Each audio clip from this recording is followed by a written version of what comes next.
Matthew Perry's death in October was the result of a fatal ketamine overdose. A tragic outcome linked to a network of individuals who exploited his vulnerability.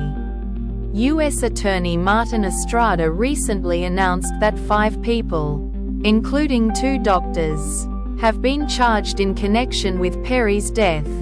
The charges stem from an investigation uncovering a disturbing pattern of illegal drug distribution and exploitation. Perry's live-in assistant, Kenny Owamasa, is accused of learning to inject ketamine from Dr. Salvador Plasencia, who allegedly supplied the drug for Owamasa to administer at Perry's Pacific Palisades residence.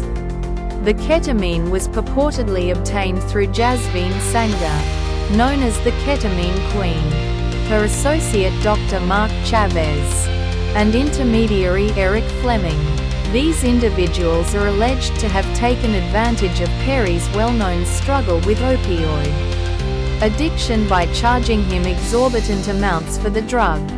Text messages from Plasencia reveal a callous attitude towards Perry, discussing how much he might be willing to pay for the drug.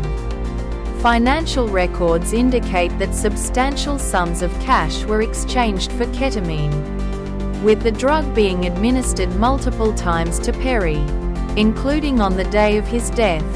Owamasa has admitted to injecting Perry without medical training and has pleaded guilty to conspiracy to distribute ketamine causing death. Sangha faces multiple charges, including maintaining a drug-involved premises and distribution of both ketamine and methamphetamine, and could face a minimum of 10 years and up to life in prison if convicted. Plasencia could receive up to 10 years for each ketamine-related charge.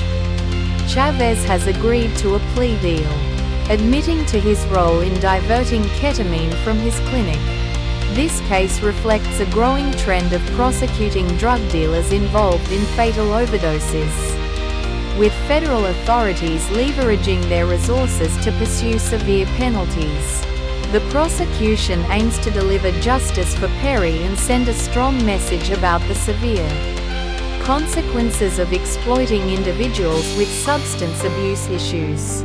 Perry, who was widely known for his role in Friends, tragically died on October 28, 2023, from an apparent drowning in a hot tub at his home. He was 54 years old. 5 individuals, including Matthew Perry's personal assistant and 2 doctors, have been charged in connection with the actor's death, which prosecutors have described as the result of a broad underground criminal network focused on providing the powerful anesthetic ketamine that led to Perry's fatal overdose. U.S. Attorney Martin Estrada revealed that these doctors took advantage of Perry's addiction history in the months leading up to his death, administering ketamine in dangerously high amounts. Estrada condemned their actions, asserting they knew what they were doing was wrong and was putting Mr. Perry's life at significant risk. Yet they proceeded regardless. One of the doctors was found to have sent a text message questioning, "I wonder how much this moron will pay," and "let's find out," highlighting the exploitative nature of their conduct. Perry, who had been receiving legitimate ketamine treatments for depression from his regular doctors, turned to these other practitioners when his usual doctors refused to provide more of the drug. Over the final 2 months of his life, Perry paid around $55,000 in cash for ketamine. Dr. Salvador Plasencia, one of those charged, faces 7 counts of ketamine distribution and additional charges for falsifying records after Perry's death. Plasencia has pleaded not guilty, with his defense arguing that his actions were an isolated incident rather than indicative of a broader pattern of criminal behavior. The prosecution, however, likens his conduct to that of a street-level drug dealer. Jasveen Sangha, another key figure in the case, has been charged with supplying the ketamine that led to Perry's death. Known as the Ketamine Queen, Sanger has been denied bond and faces severe charges. Prosecutors accuse her of destroying evidence and using drug profits to fund a lavish lifestyle. Dr. Mark Chavez, a physician from San Diego, has agreed to plead guilty to conspiracy charges related to distributing ketamine.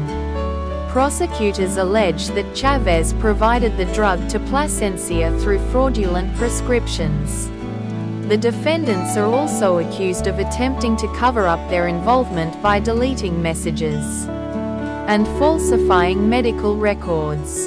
Perry's death, ruled accidental with ketamine as the primary cause, has drawn renewed scrutiny to drug-related deaths among celebrities and the legal consequences for those who facilitate such abuse.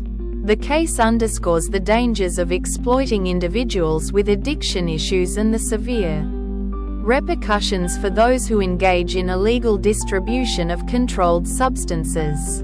Dr. Conrad Murray once took pride in his selfless dedication to a patient he regarded as most noble, claiming he was unaware of her fame when he agreed to assist her. This patient, he later revealed, was the internationally celebrated Mother Teresa.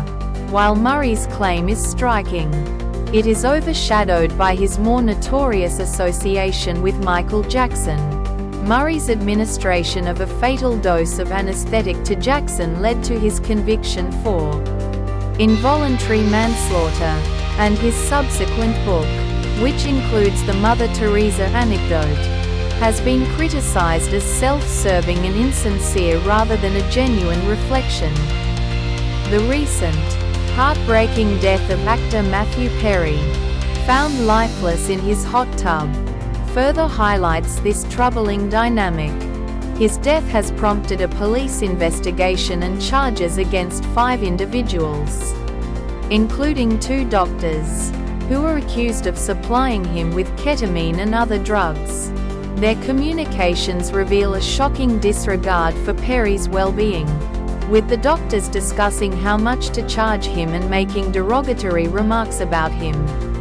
Dr. Salvador Plasencia, one of the accused, even sought to become Perry's primary drug supplier, exposing a stark exploitation of his vulnerability. This situation underscores a significant ethical breach by medical professionals, who are expected to maintain the highest standards of care. Instead, they are accused of exploiting their patients for financial gain, treating them as mere commodities rather than individuals in distress. This troubling trend is not confined to Perry alone. It is evident in other high-profile cases, such as Katie Price's repeated cosmetic surgeries, which have become public spectacles and commercial ventures. The underlying issue is that those with power and resources often surround themselves with enablers, who blur the lines between genuine support and exploitation. The tragic irony is that while celebrities like Perry and Jackson are often portrayed as larger-than-life figures, their lives become dehumanized, their bodies and struggles reduced to sources of income and public spectacle. Perry's story is a stark reminder of how addiction and loss are compounded by the ethical failures of those entrusted with their care and the ways in which celebrity culture can perpetuate exploitation under the guise of support.